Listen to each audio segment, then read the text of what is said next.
Hello students, welcome back to all of you. हम लोगों ने पिछले लेक्चर तक डिफरेंशिएशन को और मैक्सिमा मिनिमा को डिस्कस कर लिया था। उसका मैंने आपको एक एग्जांपल भी बता दिया था कि मैक्सिमा मिनिमा क्या होता है। मैक्सिमा और मिनिमा की एक कॉमन कंडीशन होती है कि जो अपने को फंक्शन दिया होता है उस फंक्शन का स्लोप या फर्स्ट डेरिवेटिव किसके इक्वल होना चाहिए, 0 के इक्वल होना चाहिए, तभी वो फंक्शन मैक्सिमम या मिनिमम होता है। और उसके इंडिविजुअल कंडीशंस में मैंने आपको नोट करवा दिए थे। ठीक है, आज पहले हम लोग एक मैक्सिमा मिनिमा का एग्जांपल लेते हैं और उसके बाद हमारा टॉपिक देखेंगे integration.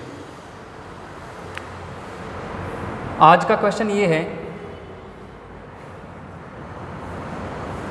Find the maximum change,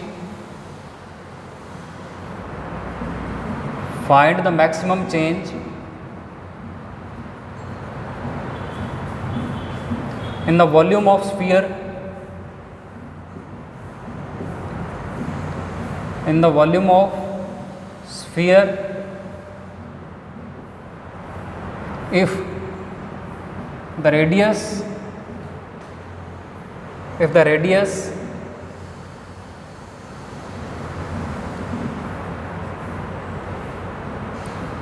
is changed.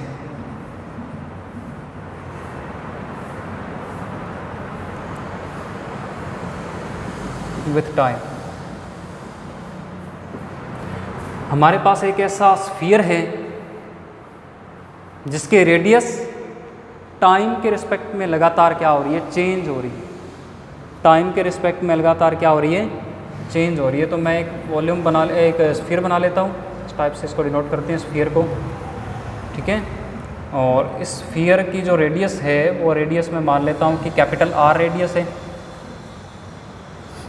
और क्या कंडीशन दी है कि ये रेडियस है वो चेंज हो रही है। इट मीन्स ये क्या है, वेरिएबल है। रेडियस अपनी क्या है, ये वेरिएबल है। और आपको पता है कि जो वॉल्यूम ऑफ स्फीयर होता है,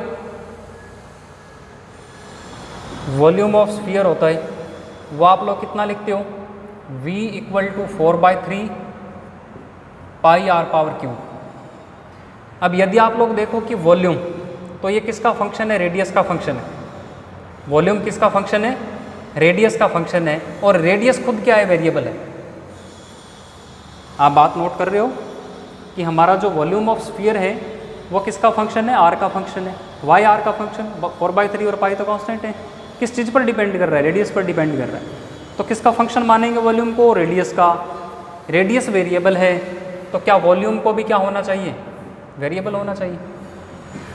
वॉल्यूम को भी क्या होना चाहिए, वेरिएबल होना चाहिए। मतलब वॉल्यूम भी रेडियस के साथ साथ क्या करेगा, चेंज करेगा। तो हमें मैक्सिमम चेंज फाइंड करना है वॉल्यूम में, यदि उसकी रेडियस क्या हो रही है, चेंज हो रही है। तो इसके लिए मैंने आपको कॉन्सेप्ट बताया था मैक्सिमा और मिनिमा का। ठीक है, मैक्सिमा और मिनिमा का क्या बताया था आपको, कॉन्सेप्ट बताया था। इसमें मैक्सिमम चेंज कब होगा, यदि मैं इसका डेरिवेटिव ले लूँ किसके रेस्पेक्ट, R के रेस्पेक्ट, क्योंकि चेंज कौन हो रहा है, रेडियस चेंज हो रही है, तब करके वॉल्यूम चेंज होगा। तो यदि मैं इसका रेडियस के रेस्पेक्ट में डेरिवेटिव ले लूँ, सिंगल डेरिवेटिव, वो किसके बराबर हो जाए, 0 के बराबर हो जाए, तो ये मैक्सिमम की कंडीशन होती है। किसकी कंडीशन होती है, मैक्सिमम की। For maximum change in volume क्या होना चाहिए, dV/dr कितना होना चाहिए, 0 होना चाहिए। तो मेरे को सिर्फ क्या करना है, d/dr वॉल्यूम रखना है यहाँ पे 4/3 पाई R क्यूब। उसका डिफरेंशिएशन करके उसको किसके इक्वल पुट कर देना है, मेरे को 0 के इक्वल क्या कर देना है, पुट कर देना है। ठीक है जी। तो अब आप देख सकते हो कि इसका डिफरेंशिएशन कितना आएगा, 4/3 और पाई कांस्टेंट है, बाहर निकाल लिए हमने। और R क्यूब बचा, R क्यूब का डिफरेंशिएशन करोगे तो कितना आएगा, 3R² आएगा। बराबर कितना होना चाहिए, 0 होना चाहिए।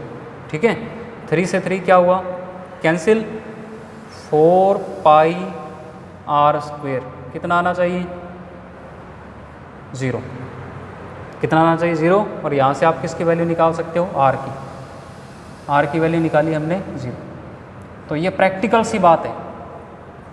क्या है, ये प्रैक्टिकल सी बात है कि मैक्सिमम चेंज कब हो सकता है, जब उसकी रेडियस क्या हो जाएगी, 0 हो जाएगी। तो हमारा जो स्फीयर है वो स्फीयर ही ख़त्म हो जाएगा, वो स्फीयर नहीं रहेगा, वो एक पॉइंट में कन्वर्ट हो जाएगा। और पॉइंट का जो वॉल्यूम होता है वो नेग्लिजिबल होता है, अप्रॉक्सीमेटली कितना होता है, 0 होता है।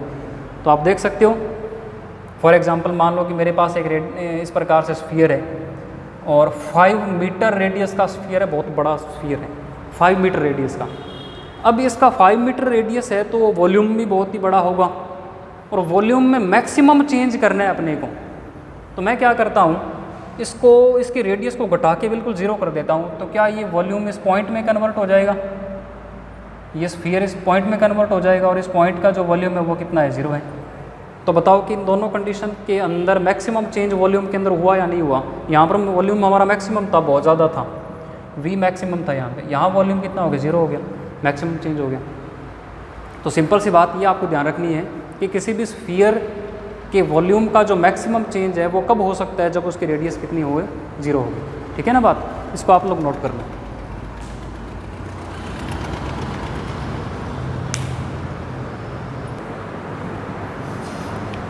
ओके, आज का हम टॉपिक लेते हैं इंटीग्रेशन। इससे आप लोगों को इंट्रोड्यूस करवाते हैं।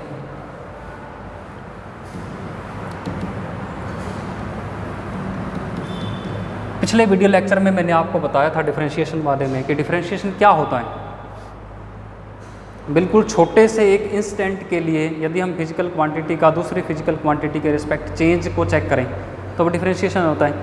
सिंपल लैंग्वेज में मैंने आपको बताया था कि यदि आप बड़े से छोटा करना चाहते हो तो आप क्या करते हो, डिफरेंशिएशन को ऑपरेट करते हो।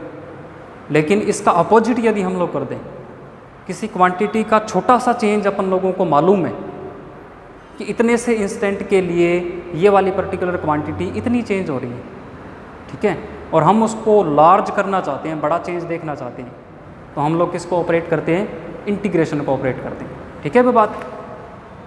तो सिंपल सी बात है कि जो इंटीग्रेशन है वो इंटीग्रेशन क्या है, integration is the opposite operator of the differentiation. ठीक है, क्या मैं इसकी डेफिनेशन ये लिख सकता हूँ, it is a opposite, it is a opposite operator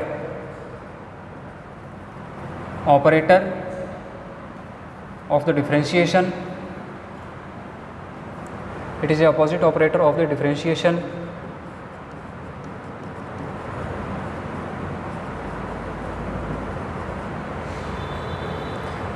we can find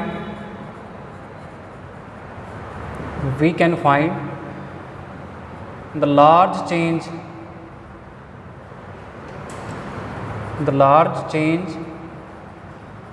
of a physical quantity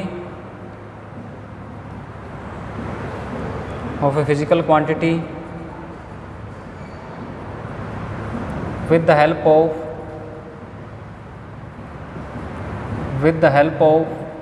integration.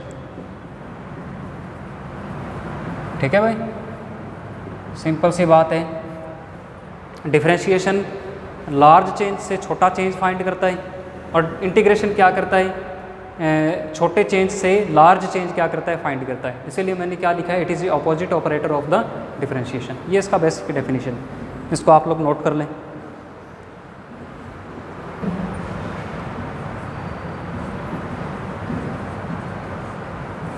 Symbol, integration का सिंबल इस प्रकार से होता है, ऐसा।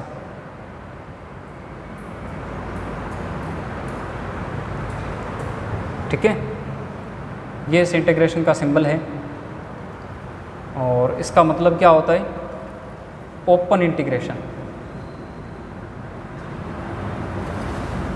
Open integration. और एक आपके सिंबल यूज होता है इंटीग्रेशन का साइन, और उसके ऊपर ऐसे सर्कल, उसको बोलते हैं क्लोज्ड इंटीग्रेशन।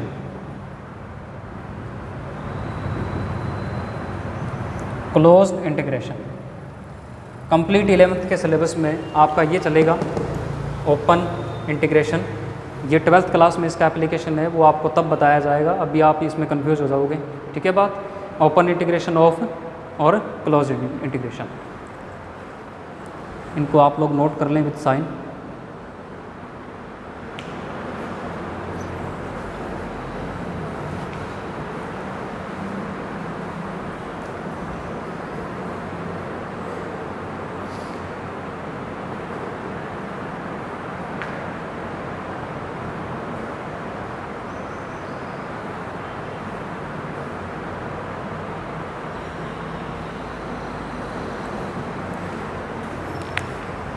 इसको थोड़ा सा और मैं क्लियर कर देता हूँ.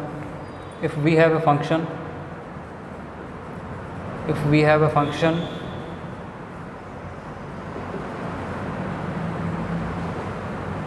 f(x), then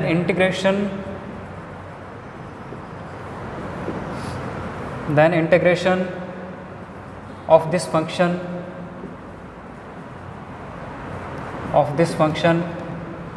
with respect to x is represented by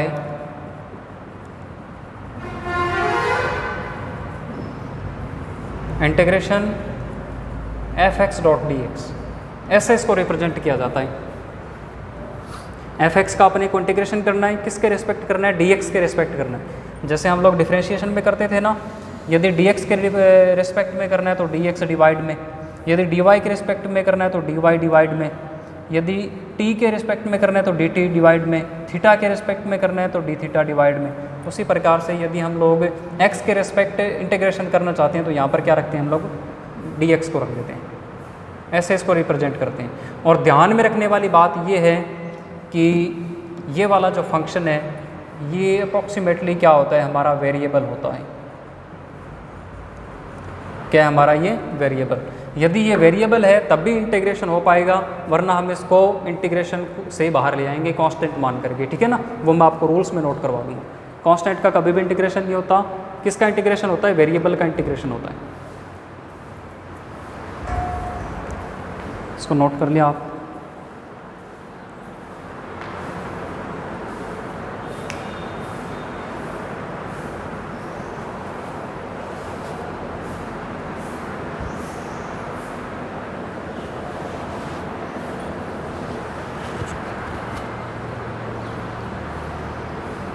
अब मैं आपको इंटीग्रेशन की कुछ बेसिक फार्मूलाज बताता हूँ जिनकी हेल्प आपको लेनी पड़ेगी entire syllabus of class 11th and 12th and many other competitive exams.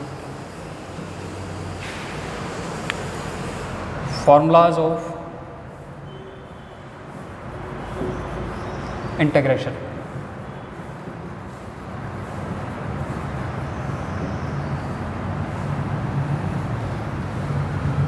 First number formula, important formula, यदि इंटीग्रेशन करना हो x पावर n का x के रेस्पेक्ट में, ऐसा हो यदि, तो इसका फार्मूला होता है x power n plus 1 divide n plus 1. ये इसका फार्मूला होता है. ठीक है जी. उसी प्रकार से सेकंड नंबर, यदि आपको इंटीग्रेशन करना हो साइन x का dx के रेस्पेक्ट में, तो उसकी वैल्यू होती है कितनी? Minus cos of x. Third number formula, यदि आपको इंटीग्रेशन करना है कॉस x का विथ रेस्पेक्ट टू x, तो आप लिखते हो plus sign of x. Differentiation का अपोजिट होता है ये. उसी प्रकार से यदि आप 4 नंबर फार्मूला, जैसा कि ये मैंने आपको यहाँ बताया, यदि हमारा फंक्शन वेरिएबल नहीं है, कांस्टेंट है, c इसका करना है विथ रेस्पेक्ट टू x, तो हम लोग क्या करेंगे? c का इंटीग्रेशन नहीं होगा, c को बाहर निकाल लेंगे और x को इंटीग्रेशन के अंदर रख लेंगे. और x का इंटीग्रेशन आपको पता है कितना होता है? dx का इंटीग्रेशन होता है x. dx का इंटीग्रेशन कितना होता है? x होता है. Here c is a constant.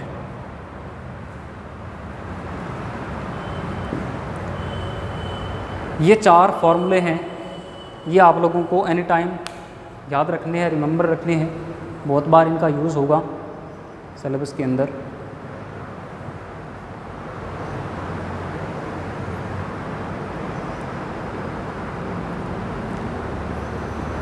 Okay, आज हम इसको ख़त्म करते हैं अपने डिस्कशन को इंटीग्रेशन तक.